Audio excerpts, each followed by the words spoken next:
Welcome back. My name is Sean Shaw, and this is Vanguards of Democracy. While many people take tough times as an occasion to narrow their focus to themselves and those in their immediate circle, today we've invited two wonderful women who know that the best way to navigate hardship is by broadening our sense of community, not shrinking it. Tonya Lewis will be joining us to talk about her upcoming Grandmother's Gala and the many other community initiatives she generously donates her time to. But first, I'm joined by Gwendolyn Reese with the AfAM Heritage Association to learn more about Black history in St. Pete and specifically the AfAM Heritage Trails. That conversation starts right now. You don't want to miss it.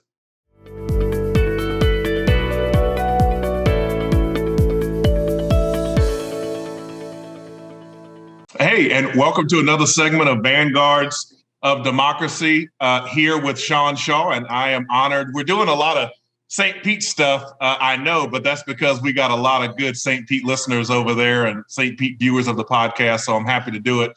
And we're coming up on African-American History Month. We just had MLK birthday weekend and all the wonderful activities and marches, and we had all the politicians that don't subscribe to his legacy putting up tweets to talk about how much they love him. So you know it was MLK season when people are putting up the hypocritical quotes. But I'm here with Gwendolyn Reese, and she is a superstar over in the St. Petersburg area.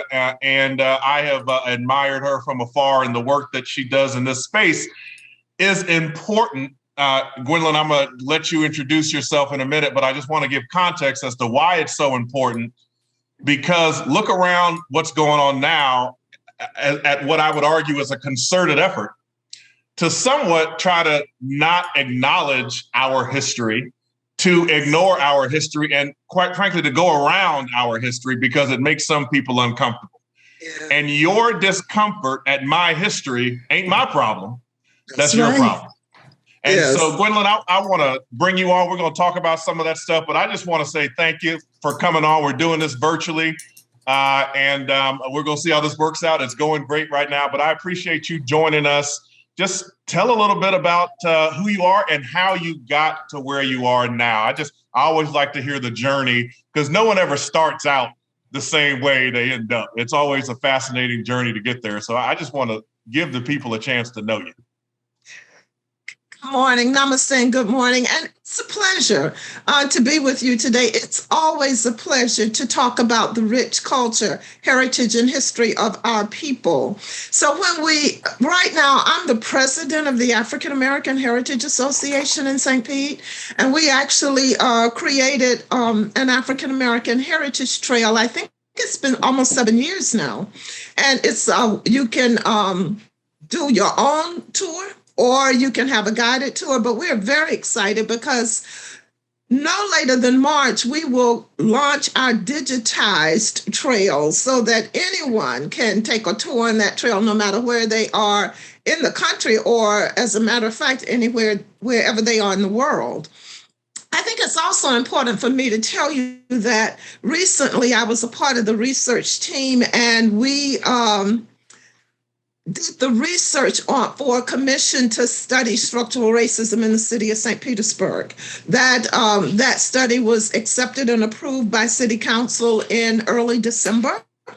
And we had quite a few recommendations there to address equity. And I also co-authored the resolution declaring declaring racism a public health issue in the city of St. Pete.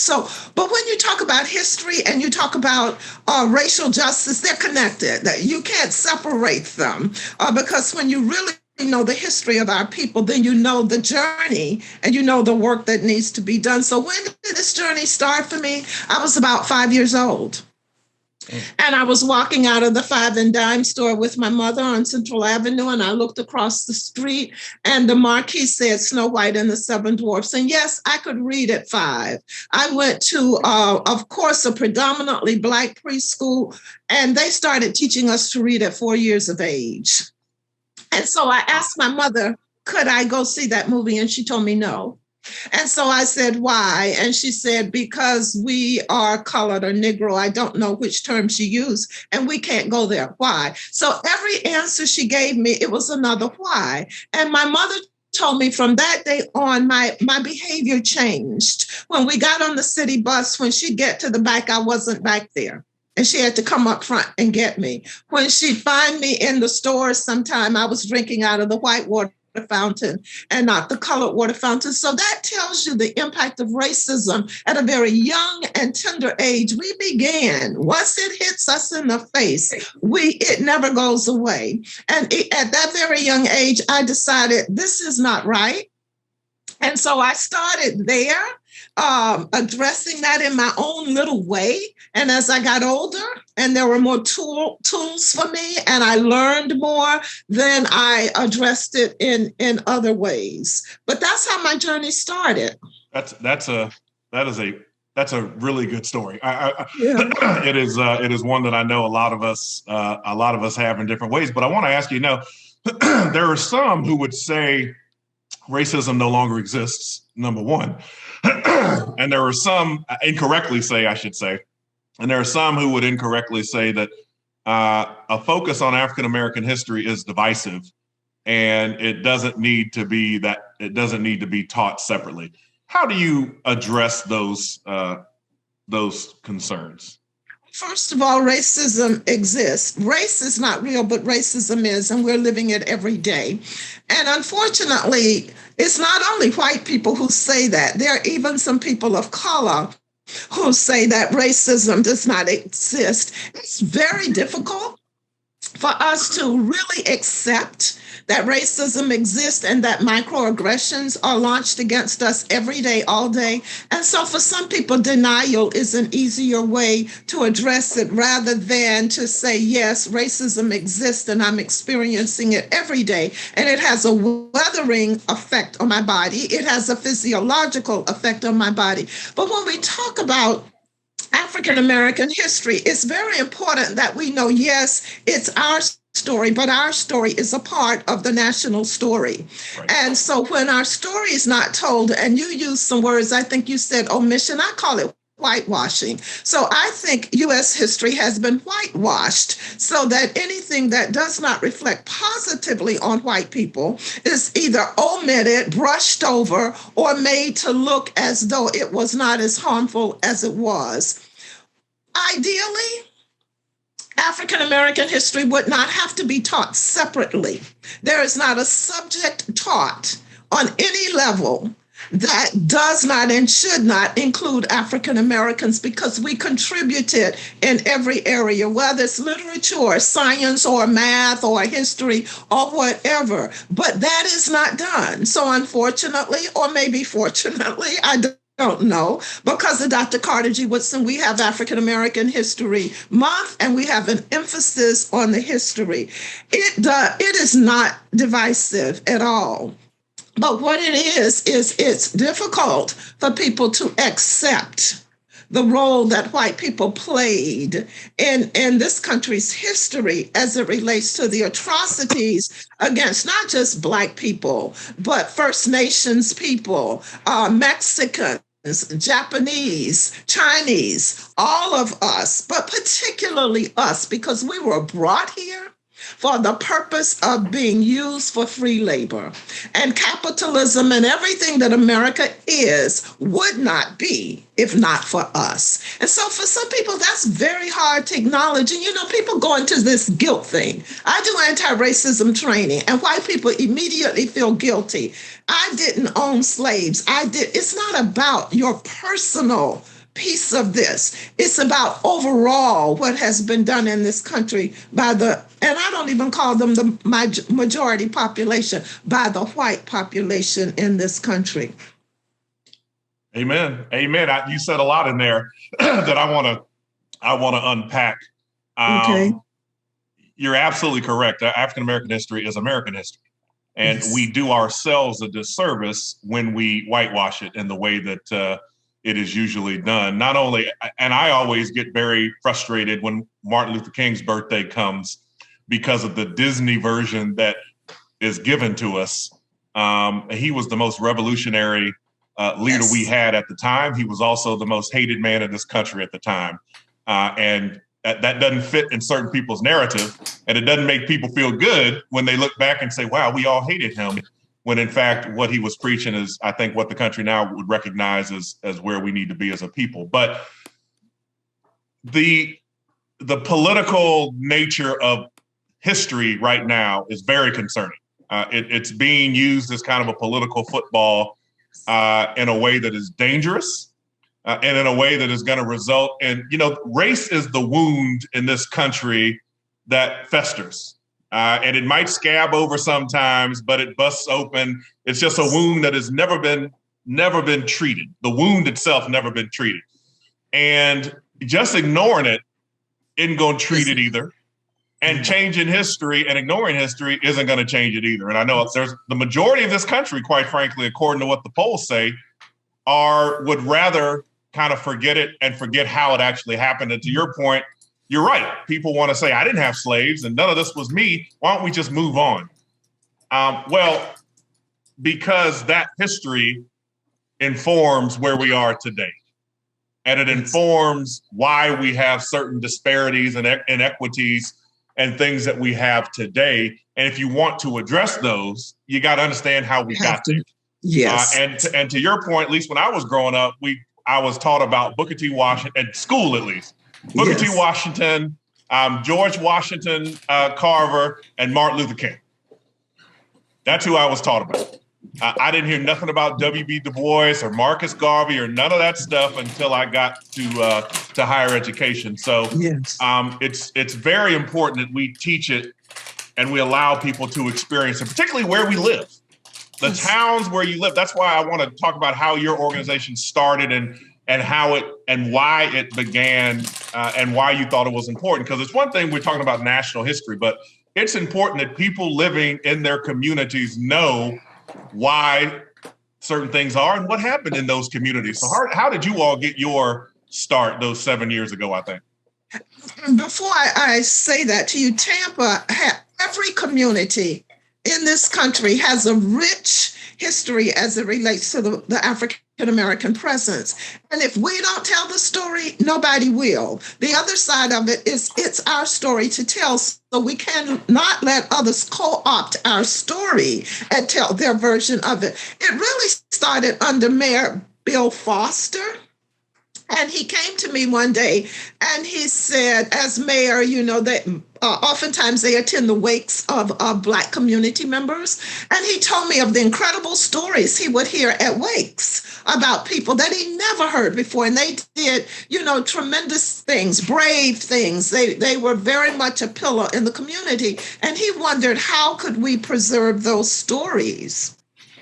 So he came to me and asked me, would I take that task on? And I said, yes, not knowing exactly what we were doing, recruited quite a few volunteers. And we actually thought, Sean, that we would have a little booklet compiled of stories of African Americans in St. Pete. But as we started collecting and reaching out to people, it was so rich. The resources were unbelievable. The stories, the pictures, the artifacts that we knew a booklet would not be enough.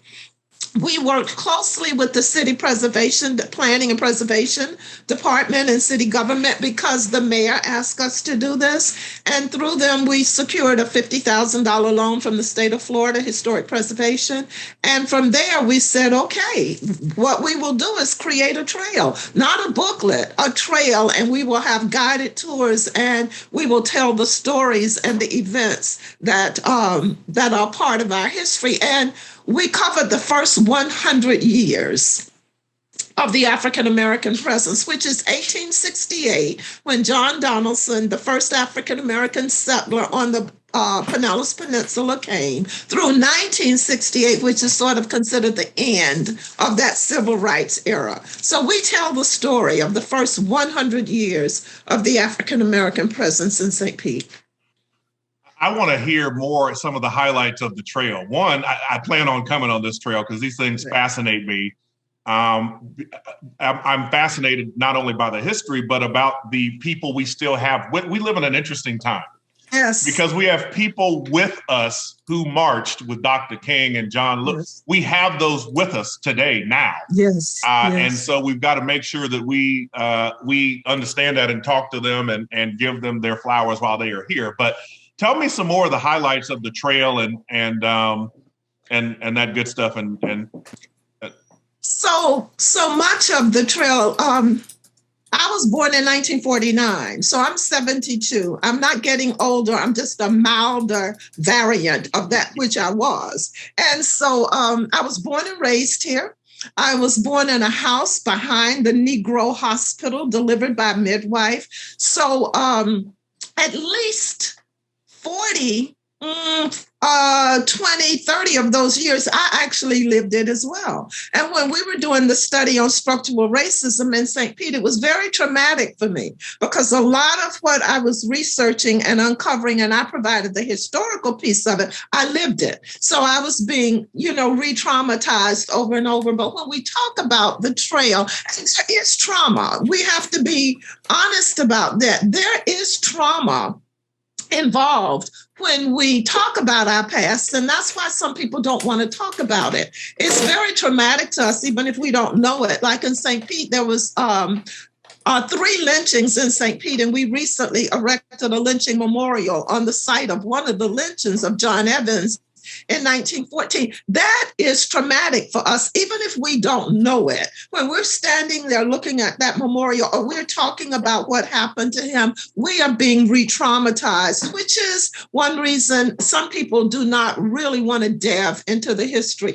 But we have to, and we have to look at the other end of that. We were strong enough, resilient enough, brave enough, smart enough to come through that to where we are now. So on our trail, we actually highlight events and people that were major contributors to the city of St. Pete. And for instance, when I talk about John Donaldson, he was a formerly enslaved person. He was the first African-American settler. He actually signed the petition. In case people don't know it, St. Petersburg was once a part of Hillsborough County. He actually signed the petition to the Florida legislature for St. Pete to secede from Hillsborough County and form Pinellas County. This is a formerly enslaved person. How powerful is that? He is a father. We have to consider him a father of St. Petersburg for the role he played. There's another person that I consider definitely one of the founders, and that's Elder Jordan. Elder Jordan built what is now the Manhattan Casino, which was a part of the Chitlin Circuit, where every African-American performer, gospel, jazz, blues, R&B, performed there. But he also donated the land for Jordan Elementary, and it's named after him, and Jordan Park is named after him. But there is a piece of folklore that I love to tell. Elder Jordan was really a very wealthy man, an astute businessman. And so when the Great Depression came and the 2 or 3 banks in St. Pete closed, as many banks did, Elder Jordan is said to have loaned the city of St. Petersburg money. Not a person, but the city. And so people said, well, how could he do that? Well, he was a Black man. And so his money, if he could put it in the bank, he would not have wanted to, because he would not want people to know how much money he had. So his money was secure. And he was able to provide a loan to the city of St. Pete. So we have those big stories, and then we have the little stories. But see, all of the stories matter. They're all important, and we must tell them. We must learn them, preserve them, and tell them. That's what we do. I could do this all morning. I love this. I love this. I want to hear a little bit more about the recommendations you made to the city about how to address equity and those sorts of things. What are some of the recommendations that were made during that process? In front of me, but their recommendations were made both in the declaration to declare racism a public health crisis. And by the way, Hillsborough County, not the city of Tampa, but Hillsborough County made that declaration even before the city of St. Petersburg did. And in our recommendations, we recommended a health and equity officer And then we recommended other things as well. But in the resolution, the study of structural racism in St. Pete, we also recommended an equity officer or an office of equity. We recommended a commission made up of citizens, many of them African-American, that would be almost like a citizens review council in looking at policies and practices as it relates to city government and looking for equity or inequity if it exists. So those were some of the recommendations. We recommended that, and the equity officer would be the person to hold them accountable, but that the city would actually evaluate on a regular basis how they were doing at each department and hiring and practices and contracts, whatever that department was, to actually measure the equity or inequities in what they were doing and report that out on an annual basis. So those were some of the recommendations. And one of them was, this was just the beginning. There's a lot more work that needs to be done. And so our research group, and we had about 5 USF professors, and then some of us from the community, Gypsy Gallardo, Tim Dutton, Edmonds, and some others. Our recommendation was this work needed to continue, and that we also needed to get our study out there. It's on the city website and it's on a USF website, but we want people to, it's not to sit on a shelf. We want to take it out, talk to people about it, people understand it so that they can actually see historically how St. Petersburg has racism embedded in everything that it does. And so, like you said, if you don't know the history, you don't know what needs to be addressed. How can you change something if you're not aware? So our study delved deep into the history. That was my part, looking at all of the racist policies, practices, and laws from 1868 to now that's still impacting African Americans adversely. You used the word equity. Yes. And it's for another podcast, but that word has been deemed as a word that makes white people feel uncomfortable. Very uncomfortable. It is a word that is a trigger for critical race theory analysis, at least here in the state of Florida. I will just stop there because that's for another podcast. But for the word equity to be a bad word, so to speak, I think speaks to not only our history, but we ain't nearly as far as we thought we were. So we're getting to the end here. What's next for the African American Heritage? And you can talk to that too if you want. But what's next for the African American Heritage Association? I know you said you're going to digitize. What's going on next? Let me just touch on that equity issue, if you don't mind. And so, I love the newspaper's headline when that bill passed, or whatever it was that the governor passed, and it said something about the bill that makes white people feel guilty and uncomfortable, because that's what that was all about. And we never achieved equality, and equity is way beyond equality, but there's this zero-sum kind of mentality. And so it's like, if someone gets something, then I must be losing something. Right. They're taking something away from me. Then that's part of our trail. The digitization is our project is almost finished, and we'll be launching it in March. I hope early March. We'll let you know that.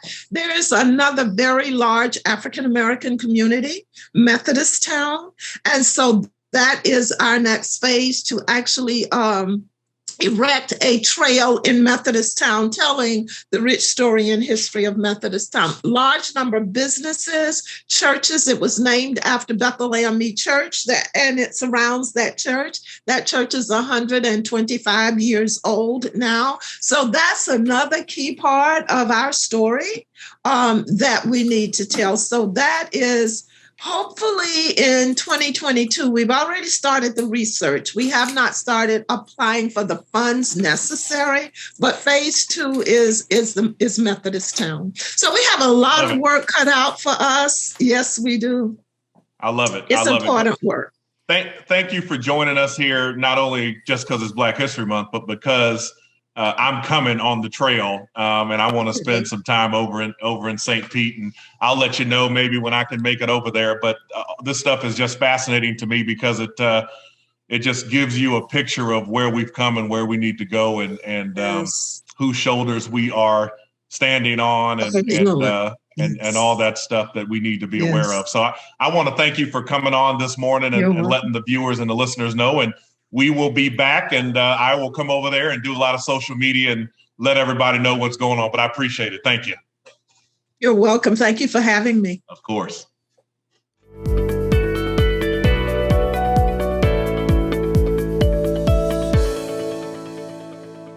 Welcome back to another segment of Vanguards of Democracy. I'm here with one of my favorite people, one of my favorite community people here in Tampa, and that's Tonya Lewis.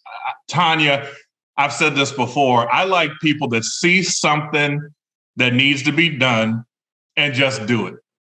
They don't have meetings about it.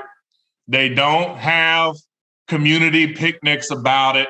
They don't put it on a TV. They just do it. And you are someone that just does it. And you don't care kind of who's on the letterhead, who's getting credit. It's what I love about you. You just want to see it get done and get it done in a way that is, your events are always put together really nicely. And there's a reason the community supports you. It's because you do the things the right way. So thank you for joining us today. How are you doing? I'm doing fine, Sean, and thank you for having me. It's just been a good day. I'm excited about this grandmother's gala. And I'm just merely there to make sure I our community. That's why this year is so important, because of the 10th year anniversary. Talk about the event, because it is a grand event, and it's come a ways. It's a thing. Talk about the event, how it started, when it started, and what's the purpose. Well, it started out with me and Miss Sheila Youngblood. Miss Sheila Youngblood have our sisters, our friends. And my organization, of course, is Children with a Vision. She take care of seniors and veterans. I look after children and seniors. So we always say, I'm already doing things for the kids. And we were just brainstorming riding to the beach. And we say, we want to do something for the seniors that's significant. Everybody always honor Mother's Day, Father's Day. But particularly in our community, it's the grandmothers who holding the glue to this community, and no one ever recognized the grandmothers. And we don't want to wait to the last minute to give them their flowers while they, deceased. We wanted to give them their flowers while they living. So we try to come up with a month that we can do something in, and every month particularly have its own holiday: Mother's Day, Father's Day, Christmas. We were just saying, what month will we do something in? And we both came up with February and Valentine's Day, and that's what we did. We did the first grandmother's gala at Reagan Park 10 years ago this year, and it started out with 125 grandmothers. We got together with some of the sponsors that normally support our organizations, and they just gave the sponsorship. So we got hold to some grandmothers. We, put it out in the community to nominate a grandmother. And it started out with 125 grandmothers. And today, now you're talking about 450 grandmothers that can fit in a building at capacity right now, and 280 on the waiting list. Never did I ever think that it was going to get this big, but it has grown. It's captivating attention. And this year, right now, we already have almost a capacity at grandmothers right now. And I know we're going to have a whole slew on a waiting list, but we can only do what we can do. Of course, this comes with sponsorship. The bigger you get, the more it takes. So, I'm excited for the grandmothers that we have. Yes, it hurt Tonya Lewis hard to turn down a grandmother and say we at capacity, but it's first come, first serve. When is it and where is it? Well, this year we're bringing it back to Tampa. It is at the International Event Venue, formerly Event Factory. They have their own building standalone now this year. So just going to that venue, it has upgraded. It is remarkable. The Owners are really, really going out their way, and actually they're participating and coming this year. So it's going to be a beautiful thing. We have a lot of things in store, but this particular 10th year anniversary, it's going to be a concert. I want these grandmothers to dance, laugh, have laughter, fun. They have been in their homes for the last 2 years, scared because of the pandemic and what we're seeing now. But I wanted to assure them, that's why this year, no matter what goes on, we're going to make sure that we're masked up for these grandmothers coming out into this venue this particular next Sunday. They're going to be treated like queens. We have male organizations, fraternities, and normally this event started out with male youth from all around the community, Men of Vision, and youth choirs. And some of the grandmothers and mothers actually nominated their sons to be a chaperone to someone else's grandmother. But this year we have so much stuff lined up. It's mainly going to be a concert. And they're going to have. I don't want you to spoil the surprise, but talk about a past. Talk about a past one that's happened and what it looks like, because I want people to get a picture of when you walk in, what it looks like, what's being done for the grandmothers, how they're all that wonderful stuff. I want people to get a mental picture. I'm going to say this: when initially the planning, right now, the planning stages, we have now we have 7 award recipients this year. Normally it's 3 award recipients. It has grown now to 7 award recipients. And these are young, well, not young grandmothers, they're seasoned grandmothers, what we call elders, that have paved so much in the community. So I made sure that I recognize them, not just with the grandmothers, but honor them amongst the grandmothers and the community, and say thank you for their work in this community as well, because these grandmothers that we chose this year and in the past, they have contributed so much to our community, not just being grandmothers, but they volunteers, they're business owners, they have given so much in recognition of what they do as a service to our community. And I just wanted to recognize them. So they are getting their own limos. Each award recipient grandmother get their own limos. The rest of the grandmothers, the 300 and some grandmothers, they are accompanied in tour buses, which is coach buses. No grandmother has to drive anywhere. We provide the transportation. We greet them with roses. The honorary grandmothers get a dozen of roses upon coming to the venue. Riding with the grandmothers is the male youth, so they get a chance to ride along with the young men. And before this event, I made sure when I go to these organizations of grandmothers, when we have these male youth, that they sow a word of wisdom into these youth. Because when I was young, a lot of times these young people, we're running.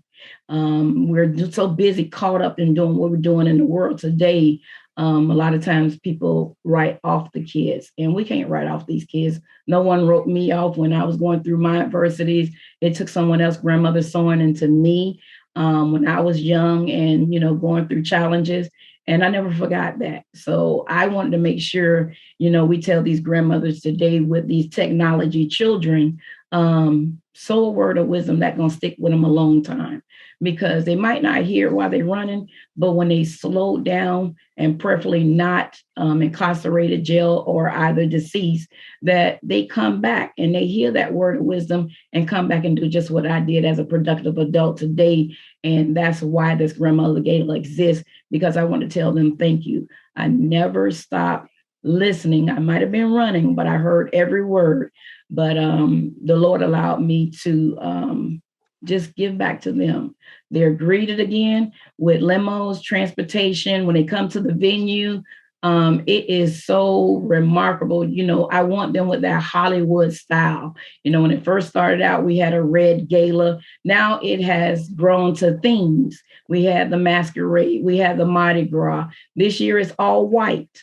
And so they'll be coming to the venue and they're all white. Upon coming to the venue, they'll be greeted with at least 100 male youth and male throughout the community. When that grandmother get off that bus, they're greeting them with their arm handed out and handed a rose.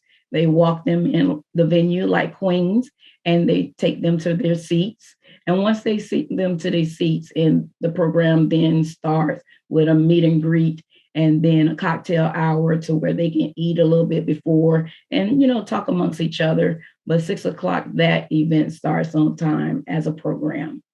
And then too, we honor a lot of grandmothers, since we did this grandmother's gala 10 years ago, a lot of grandmothers have passed. And we hold a candlelight vigilance, for about a couple of minutes, and we do a moment of silence for the grandmothers who have passed. So many have passed along this way right now. We're asking all the past recipient grandmothers, families, whether they're here or they're gone, we take that time out to honor them. And that's what we're going to do again this year for our 10th year anniversary. Amazing. Amazing. I just, from where it's come to where it is now, it is just stunning. And I just wanted the people to get a sense of when these grandmothers walk into the building, they're greeted, they're given roses, literally taken to their seats. And it's such an amazing night. And I thank you for not only doing it this time, but for doing it, starting it, you and Miss Youngblood, and getting it to where it is now. And I know this isn't the only thing that you do in the community that is a must, one of the Tampa must-do events. You also do a backpack giveaway and a school supply event that is the biggest one around here. Talk a little bit about that and how that started and why you think it's important. Why it's important, I always reflect back, because each one of these events reflect back to my youth days. And upon going through challenges, food insecurities, not having the proper essentials to going to school, I skipped school. I didn't have the proper clothes, where peer pressure is very high in school, that you got to meet the expectations of others. Like I said, again, grandmothers helped my mother along the way when she was challenged through life. And that basic essential, that basic school start is very important. And again, I had my own line service for 29 years. In that midst of that line service, I wanted to give back. And that's how my organization started, Children with a Vision, because I was that child with a vision. So that's why it became Children with a Vision, because I was that child with a vision. It started out in my backyard with 50 backpacks, supplying 50 kids. Now 29 years in the community, but 25 on paper. We're hosting thousands of kids, giving them book bags, giving them their first initial start, and which now has blown up to be a full-scale event here in Hillsborough County that, I have the pleasure with multiple sponsors, organizers, volunteers, because again, I could not do these events if it wasn't for the people who stand behind me and who contribute to my vision. So I thank everyone who contributes to Children with a Vision, because it's just not me. I come with a network. And that network is that village. And, if anybody knows me, it's called accountability. And what are you going to do for the community? It's not about the spotlight. It's not about whose name is on a flyer. I care not even put my name on a flyer. I'm that one that you're going to see in the trenches, probably not even dressed out, which everybody yell at me the day of to get dressed. But I don't care for the spotlight and the cameras. It's about the lives that you change with these kids and give them that start in school so they don't experience that peer pressure like I did. And just to go into the schools, not just giving them the backpacks. The first day of school, Miss Lewis is broke down and tired, but the next day you'll see me going to some schools with a clap in and greeting the kids, and just to see them smiles with the backpacks and knowing that you contributed to making smiles on them face. That's the gratification and reward within itself. A lot of times I say, I'm that kid that I seen going into school, instead of them feeling ashamed, that they feel proud to go to that school because they have everything. I love it. And you are, something else I like is you're very careful and mindful of who participates in these events and at what level. Because when events get as big as yours, they become magnets for people that sometimes just want to be seen. Or it's for politicians to kind of make themselves seen and heard. And you're very good at accepting help, but accepting it in the respectful, right way, that if a person really wants to participate And if they really want to help the community, they'll have a chance to do that. But if all you want to do is get on the mic and talk about yourself, you might not get a chance to do that. And I appreciate that. The community appreciates that. Well, that is for sure. It's not about notoriety. It's not about your titles. I don't care about your titles. I care about your heart. I care about what you do for humanity. God bless you to be in the positions that you're in. And I myself, like others, we're held accountable when we take these titles, when we take these positions, that we don't do it for monetary gain or I don't mind, again, as we have generational wealth, but what are you storing it up for? Because one thing you can't do, you can't take all your riches to heaven with you. I mean, you got to care from your heart and you have to mean this community some good. My motto is always, what are you doing for the community? It takes a village, and it takes the right village. We have enough of the facade going on up the chain of command from the top to the bottom. My concern is, what are you doing in this community? You can't have myself been out here 4 to 5 months paving this community, literally asking. I don't never beg, I ask, because my duty is, if you ask and you know it's for the right thing, then you don't mind giving. If you come in with malice intentions of trying to get in chairs, political wise, photo ops, you'll find yourself not coming to Children with a Vision event. No, listen, you don't like photo ops. I know that, and that's a good thing. That's a good thing. And if the only time you see politicians are to come to your event, walk around and leave, that's the problem. And that's why you don't give not just politicians, I should say everyone. No, if you want to everyone. Do good, it's not just politicians. If your heart is not where it need to be at, right. I don't feel like you need to be coming out into this community. We got enough of bait and switch out here in the community. And that's why we have a broken society where we have today. People, faith is little now, because from up the top of the chain of command all the way down to the bottom, people have done robbed this community. They have done painted facades in this community. And I'm looking, because I deal with the people in this community. I am one of them also as well. We get tired of that. You know, this community need hope.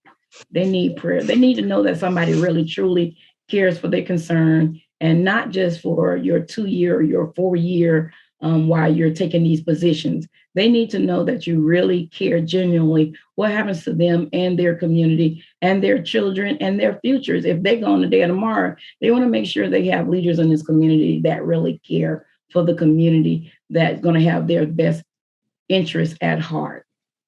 Why do you work this hard, Tonya? Because I've seen you at these events. They're not easy.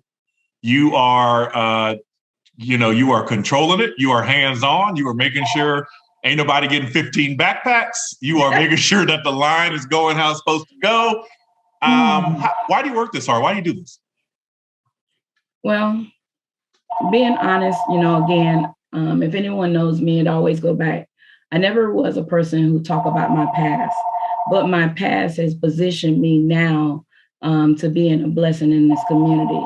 I never, excuse me for all these phones ringing around here, but we're in the middle of an event. You in the middle of the event. I got you. Yes. Again, I'm always reflect back to my past. I was one of those kids that didn't come up in a bright upbringing. Again, my mother was single, challenges, generational things that recycled to where our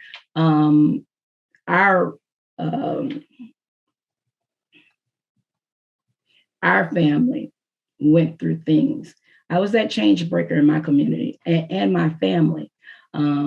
I never settled for less. I wanted to make sure that I never repeated the cycle what my family went through. And I'm not putting down my family, anything like that, because every family has things in their family that they must fight or they must overcome. I felt the hardship of not having food in the house. I felt the hardship of not having proper clothing. I had hardship of not having that motherly love. I'm not talking against my mother, but now being the young lady that I am, succeeding in life and doing what I'm doing in the community, I've actually shedded light on my family. breaking those cycles and breaking those generations, because I wanted better. I wanted more. When I go back to my family or my family reunion, they look up to me, but I always say, I don't want you to idol me. I just want you to respect me, respect what I do, and then also improve. It's not where you came from, it's where you're going and what you're doing with your life. I can always say some of the few things, those adversities allow havoc to come on me, where, the molestation, the incest, leaving home at an early age, pregnant at 13, lost a little girl when I should have been playing with baby dolls. Those adversities, because of not the proper essentials, allowed me to involve myself in activity that would landed me incarcerated. Upon that being incarcerated, the first time being in trouble, I got stuck hard. So, I did, they sentenced me to 7 years, followed by 12 years probation. I did that 1 year incarceration, and I came out on 12 years probation, and praise God to be the glory that I succeeded and productive in the community. Those adversities allowed me, because you're a convicted felon, society rejects you, but I never took no for an answer. If anybody know me, it made me a business owner. Sometimes some things can challenge you to make you better. And I retired in my business, doing lawn service 29 years. And again, started Children with a Vision, a nonprofit, because I wanted people to know that choices and consequences dictate your future. So I live my life, I stay busy. I'm still young. I can fall back in this trap into the community. I can fall back because there's so many things out here that's temptation, but I'm mindful to know what the consequences are. So I stay busy, not to stay in trouble or be tempted. If you stay busy, you don't have no room for error to get in trouble. It's out here, it's open. Again, if you stay busy and productive, you have no time for anything else. I'm always trying to bring smiles on others' faces. It's always, what can you do for somebody else? And that's what I live my life doing. If I can give my life away doing what's wrong, I surely can give the rest of my life away doing what's right. You have a heck of a testimony, Tonya. And the biggest compliment I can pay to you is I wish there were more Tonya Lewises in this community.